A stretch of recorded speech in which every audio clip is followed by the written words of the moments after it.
Good morning সবাইকে, সুপ্রভাত। এখন আজকে সকালবেলা উঠেই ছাদে এসেছি। আপনাদের তো সবসময় আমি ফুলের ছবি দেখাই, তো যেইগুলো সবসময় যে দেখানো হয় সেটা নয়, যে একটু একটু করে ফুলের ছবি গানের সাউন্ড দিয়ে একটু একটু করে রিল বানানো অল্প অল্প চলে। আর আপনারা জানেন যে রিনা আর্টসের তো চ্যানেলেও আমরা সবসময় বাচ্চাদের অ্যাক্টিভিটিগুলোকে খুব সুন্দরভাবে শেয়ার করি আমরা আমাদের রিনার্স ফেসবুক পেজে। আমি এখন আজকে পার্সোনালভাবে লাইভে এলাম, পার্সোনাল যে জিনিসটার ব্যাপারে একটু লাইভে জানালাম যে আজকে সকালবেলা উঠেই আমার এই ছাদে আসার কথা, এসে জল ফল দেওয়া। তাই গাছের পরিচর্যা তো করিই না মোটামুটিভাবে, যেটা হিসাব মতো একটু ফটো তোলা আর একটু মাটিগুলো যখন মা একটু পারে না তখন একটু খুঁচিয়ে ফুচিয়ে দেওয়া, এই সার দেওয়া, এগুলো নিয়েই ব্যস্ত থাকি মোটামুটিভাবে, কারণ আসা হয় না আমার সেভাবে ছাদে। তাই একটু আজকে লাইভে আসছিলাম যে আপনাদের এতদিন তো সবসময় রিনা আর্টসের সব কিছুই আপনারা দেখেন, সব কিছুই করেন, সেই জন্য একটু প্রকৃতির যে সৌন্দর্যটা একটু পায়, সেই জন্য একটু দেখাতে এসেছি, আপনাদের সঙ্গে শেয়ারও করছি আমার ছাদ বাগানে। তা আমার সত্যি তাই আজকে যেগুলো ফুলগুলো হয়েছে সেগুলোর ক্রেডিট ম্যাক্সিমামই আমার মায়ের। সেক্ষেত্রে এইরকমভাবে যে জায়গাগুলোকে করে কি সুন্দরভাবে যে কোনো জিনিস নিয়ে এসে সেগুলোকে ভালো করে ম্যানেজমেন্টে রাখা, এটা অবশ্যই মা অনেক সময় অনেকটাই করে আমার মায়ের। কারণ এই জিনিসগুলো যে পদ্ম ফুল এগুলো হচ্ছে, সেগুলোকে নিয়ে এসে কী করে হয়, কী করে হতে হয়, সব কিছুই মায়ের ক্রেডিট। তা এই ক্ষেত্রে এখন শুধু একটু আমার ফটো তুলে একটু আপনাদের কাছে শেয়ার করে যাতে দেখতে পান আপনারা কি সুন্দর সুন্দর প্রকৃতির মেলা ফুটে উঠেছে এই আমার রিনা হার্সেন না, আমার নিজের ফেসবুক পেজের ছাদ বাগানে। তাই লঙ্কা গাছ থেকে আরম্ভ করে তুলসী গাছ থেকে আরম্ভ করে এইসব জিনিসগুলোকে দেখলেও খুব সুন্দর লাগে যে না, প্রকৃতির যে সৃষ্টি এই জিনিসটার মধ্যে আমরা পাই। তাই একটু আপনাদের সঙ্গে একটু অনেকক্ষণ ধরেই ছাদে এসে মর্নিং ওয়াকের মতোই করছি, ছাদে হাঁটছি। সেই ক্ষেত্রে একটু দেখেও খুব ভালো লাগে যে না, কি সুন্দর লাগে যে এত সুন্দর সুন্দর ফুল ফোটে। আর যতটা মোটামুটিভাবে মাটি করা সব ক্ষেত্রেই পুরোপুরি মায়ের একদম ক্রেডিট সবসময় ফুটে ওঠে। কারণ এই যে ফুল দেখছেন, এই যে কলাবতী ফুলটা আমাদের এই যে যখন বন্যা হয়েছিল, একটু জল প্রচুর হয়েছিল, তখন হঠাৎ করে একটা এতে আসে আমার কাছে, থার্মোকলের অবস্থায় আসে। সেই কলাবতী ফুলকে মা কি সুন্দরভাবে দুজনকে দুটো জায়গায় সেট করেছে, আর সেই ফুলগুলো কলাবতী হচ্ছে। এইটা তখন আমি ভাবলাম যে মা, এটা আমি তো চিনতেই পারিনি কলাবতী গাছ। এবারে প্রথমেই জিজ্ঞাসা করলাম, তখন প্রচুর জলের মধ্যে ওই দুটো ফুল এসছে। তাই এবারে ধরে ফোরে সেই ঝাড়মুখনের মধ্যে তোলা একটা হয়েছিল, মনে হয় অ্যালোভেরা না, একটা এই ফুলই এসছিল আর ওরকম। সেই অবস্থায় এইটা কত ছোট গাছগুলো ছিল, তারপরে আস্তে আস্তে আস্তে আস্তে ফুল ফোটে। মা বলে না না, এরকমই কলাবতী ফুল হয়। তারপরে আমি বুঝতে পারি, নাহলে আমি ভাবছিলাম কলা পাতা বা কচু গাছ। আর কি বলবো।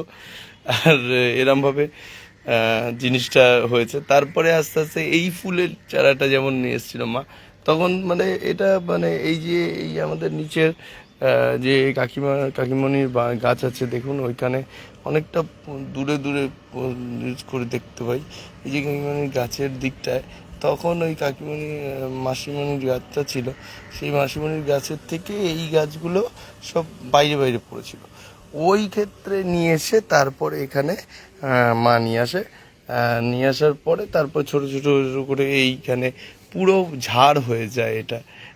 এটাই বলছি মায়ের একটু ক্রেডিট। আর সঙ্গে এই জুঁই ফুল, বেলফুলের মেলা, এখানে ধান গাছ পর্যন্ত হয়েছে। ধান শীষের ধান গাছ হয়েছে, এগুলো সবই মানে এত সুন্দরভাবে মেনটেন করা হচ্ছে।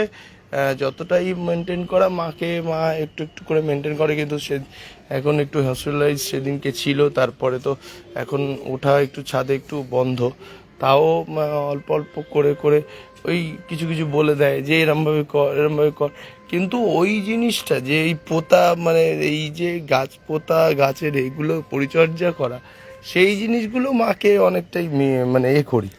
মা মা ছাড়া মানে এরকম মানে ফুল পোতার থেকে আরম্ভ করে দেখুন না কি সুন্দর সুন্দর লেবু গাছ ধরেছে, এবারে এগুলো এগুলো করছে আস্তে আস্তে। এবারে মা বলছে একটু সুস্থ হই, তারপরে ছাদে উঠবো, ছাদে উঠে সব কিছু করবো। এখন ওই মাঝে মধ্যে জল ফল দিতে হয় আমার, সকালবেলা উঠে জল দিয়ে যাই, কারণ ফুলগুলো তো তুলতে হয়। আর ফুলের সাজি তো আপনারা দেখেছেনই যে এত সুন্দরভাবে ফুলের ফুলগুলো যখন তুলি মানে মনে হয় যে এটা খালি নিয়ে আসছি, খালি একটা ঝুড়ি নিয়ে এসে সেই খালি ঝুড়িতে একদম ভর্তি ফুল হয়ে যায়। এটাই একটা প্রকৃতির সৃষ্টি, তাই জন্য আপনাদের সঙ্গে শেয়ার করলাম। আর আর কিছুই বলবো না, কারণ আজকে সকালবেলা উঠেই ক্লাস আছে, দুটো ব্যাচ আছে সকালবেলা উঠেই। তারপরে আস্তে আস্তে করে করে আমরা এবারে আস্তে আস্তে রিনা আর্টসের পরিচালনায় এগিয়ে যাব। সুরভারতী সঙ্গীত কলা কেন্দ্রের পক্ষ থেকে তো সবাই মানে আমাদের এক্সামিনার মানে আমি, আমাদের আরেকজন এক্সামিনার, সবাই যাচ্ছে পরীক্ষা নিতে। আজকে আরেকটা এক্সামিনার আছে, একজন এক্সামিনার পরীক্ষা নিতে যাবে, গানের পরীক্ষা নিতে যাবে রিনা আর্টসের। সেক্ষেত্রে ওখানে পরীক্ষা নিতে যাবে হরিদেবপুরে মনে হয়। তা ওই সুরভারতীর জন্যই সব আমরা দুজন এক্সামিনার চলে যাই হঠাৎ হঠাৎ করে যেখানে দূরের জায়গায়, এই হচ্ছে ব্যাপার। তা সেক্ষেত্রে হ্যাঁ ওরকমভাবে এগিয়ে যাই আস্তে আস্তে করে করে, খুব সুন্দরভাবে এগোনো হচ্ছে আমাদের সুরভারতী সঙ্গীত কলা কেন্দ্র। যেখানে এক্সাম নিতে বলছি সেখানে আমরা যাচ্ছি, খুব ভালো লাগছে, খুব সুন্দর সুন্দর লোকেদের সঙ্গে আলোচনা হচ্ছে, বাচ্চাদের সঙ্গে অনেকটা সুন্দর লাগে যে সুরভারতী সঙ্গীত কলা কেন্দ্র আজকে এতটা জিনিসটাকে রিনার্সকে এগিয়ে নিয়ে যাচ্ছে। এটাই হচ্ছে ব্যাপার, আর কিছু না।